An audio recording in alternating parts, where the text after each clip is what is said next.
খেতে বসে হামিদ ভাবে এক ফালি লেবু হলে ভালো জমতো খাবারটা। লাকিকে বলতেই রহস্যময় হাসি দিয়ে উঠে গেল সে। এক মনে খাচ্ছিল হামিদ মিয়া, হঠাৎ সামনে দেয়ালে ঝিকমিক করে উঠল ধাতব প্রতিফলন। তড়িৎ গতিতে পিছনে ফিরে পাথরের মতো জমে গেল হামিদ। লাকি এক হাতে ছোরা উঁচিয়ে দাঁড়িয়ে আছে তার পিছনে।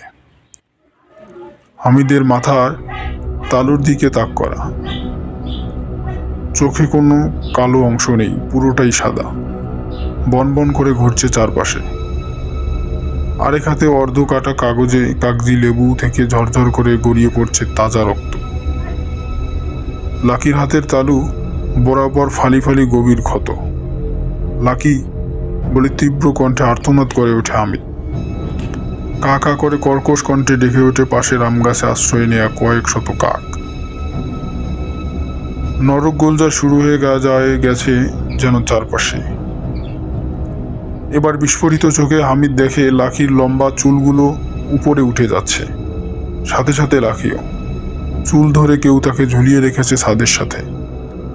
হঠাৎ মুখের চামড়া কুঁচকে গিয়ে রূপ নিতে চায় কোনো বিভৎস বুড়ির, যেন ভেতর থেকে জোর করে ফিরে ফুরে বের হতে চায়